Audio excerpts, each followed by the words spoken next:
Nothing lands on you anymore. Someone snaps at you in traffic. Someone says the wrong thing at dinner.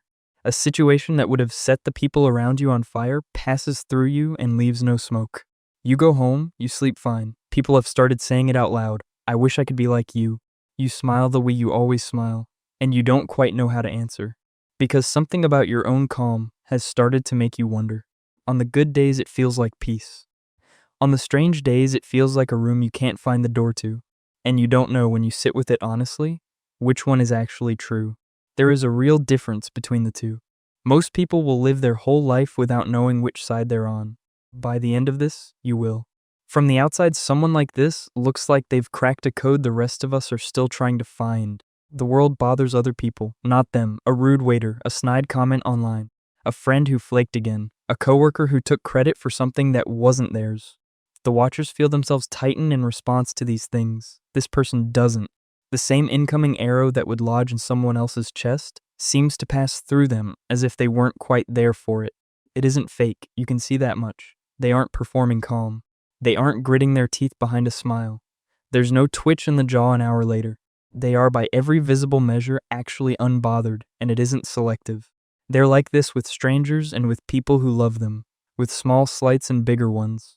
A partner could raise their voice and find, 10 minutes later, that the room has already moved on. A family member could deliver a comment with edges in it, and watch the edges fail to catch on anything. The people around them have started to find it slightly uncanny. They love this person.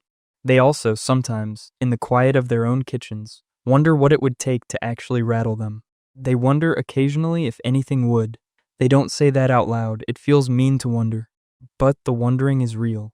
And the strangest part is that the person being wondered about has, on certain nights, wondered the same thing. The story everyone reaches for to explain this doesn't quite hold up. And the story that does hold up is the one nobody around them is brave enough to say. The most common story people tell about someone like this is that they've simply matured past it. They've done the work, they've gotten older, they've learned not to sweat small things. The calm gets read as wisdom. That story is true for some people. There really are people who have felt their anger fully, sat with what it was trying to tell them, and arrived at a settled place that no longer reaches for the fight. That kind of calm is real, it's earned. It comes with a body that's actually relaxed in the chair. The watchers see this version and assume it's what they're looking at every time. Often it isn't. The second story is lazier. It decides this person is just easygoing by nature. The personality lottery handed them a cool head, and the rest of us should stop trying to copy it. That flattens almost everything underneath. Easygoingness is a temperament. What this person has is a pattern, built, not given. The third story is the one this person sometimes tells themselves. That they've learned not to take things personally. That their peace is a discipline they choose 100 times a day. Sometimes that's exactly what it is. And sometimes the discipline is a story being told over a much older silence. Because here is the harder possibility, the one almost nobody around this person will say out loud. Not all calm is the same calm. Some of it is the deep stillness of a body that has felt its full range and chosen this. Some of it is the smooth surface of a body that learned, very young, that certain feelings were not safe to have at all. From the outside, the two look identical. From the inside, the difference is enormous. The reason this matters is that calm built on practice and calm built on absence are two different things in the body. The first kind has anger in it. It just doesn't get pulled into it. The person who has done the inner work still feels the spark when something is unfair. They notice it. The information lands. They simply have enough room around the feeling to decide what to do with it, instead of being run by it. That calm is full. It has the heat in it and the choice on top of it. The second kind has no heat at all. The signal got turned down so long ago, in such small invisible ways, that the person doesn't remember it ever being loud. Maybe they grew up in a house where anger was dangerous to express, where a parent's mood was the weather, and the small body learned quickly that having needs of its own would make the weather worse. Maybe a single moment very early taught them that being upset got them less love, not more, and the lesson never had to be repeated. The anger didn't disappear because they're enlightened. It got muted before it could finish forming, and the muting eventually felt like personality.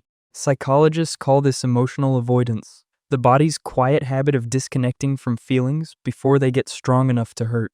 You don't decide to do it. The system decided a long time ago that this was safer, and it has been protecting you ever since. If you are the first kind of calm, none of this stings. You'll feel the calm in your chest the whole time, because the calm has anger in it, and you're not afraid of either. If you are the second kind, something might be tightening as you listen. That tightening is the beginning of the cost most people never name. The cost of the second kind of calm is that it doesn't only mute the hard feelings, it mutes everything sitting next to them. The body doesn't have a separate dial for each emotion. The system that turns down anger turns down a lot of other things in the same motion.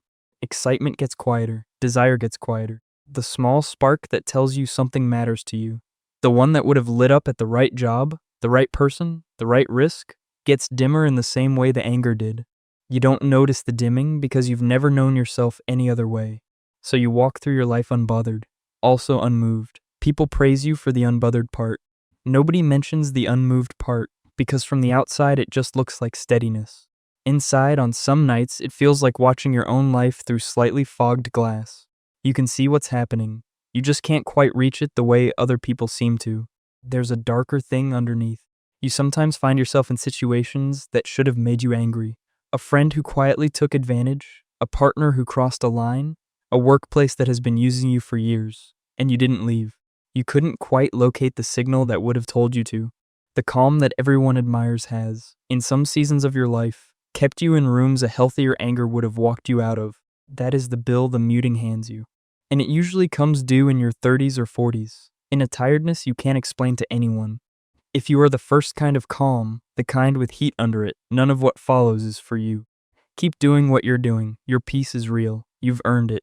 If you are the second kind, the way through is not to start being angry on purpose. That's a parody of what's actually needed. Forcing anger from the outside doesn't undo the muting.